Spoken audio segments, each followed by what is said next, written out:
Hello ছোট্ট বন্ধুরা, কেমন আছো তোমরা? আশা করি সবাই অনেক ভালো আছো। আজকে আমরা পড়ব ইউনিট 4 এর লেসন 3। ইউনিট 4 মানে অধ্যায় 4, লেসন 3 মানে পাঠ 3। ইন দ্য সিটি মানে হলো শহরে।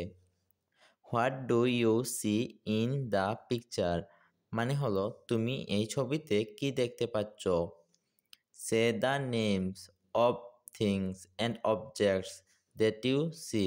সে দ্য নেমস মানে নামগুলি বলো, অফ থিংস অ্যান্ড অবজেক্ট জিনিস এবং বস্তুর, দ্যাট ইউ সি যা তুমি দেখছো।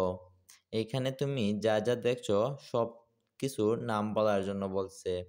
আমরা এখানে জেব্রা ক্রসিং দেখছি, সড়ক দেখছি বা রোড, কার্স দেখছি, তারপরে বাস দেখছি, তারপরে ফ্লাইওভার দেখছি, কয়েকটা বিল্ডিং দেখছি, আশেপাশে গাছপালা দেখছি।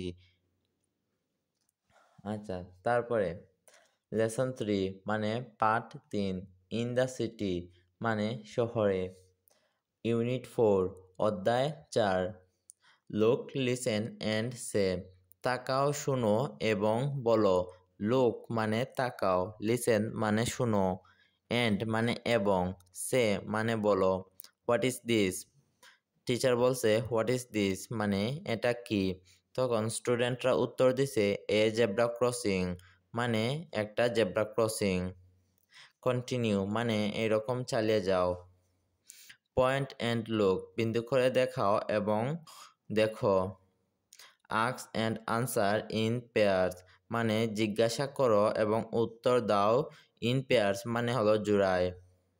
পয়েন্ট মানে বিন্দু করে দেখানো, অ্যান্ড মানে এবং, লুক মানে তাকান। আক্স অর্থ জিজ্ঞাসা করা, অ্যান্ড মানে এবং, আনসার মানে উত্তর, ইন মানে জোড়ায়, মধ্যে বা ভেতরে, পেয়ার্স অর্থ জোড়ায়। এই ছেলেটি বলছে হোয়াট ইজ দিস মানে এটা কি। তখন মেয়েটি উত্তর দিছে এ ফুটপাথ মানে একটা ফুটপাথ মানে পায়ে চলার রাস্তা। এই ছেলেটি বলছে হোয়াট ইজ দিস মানে এটা কি। তখন এই মেয়েটি উত্তর দিছে এ বাস একটি বাস। কন্টিনিউ মানে এইরকম চালিয়ে যাও।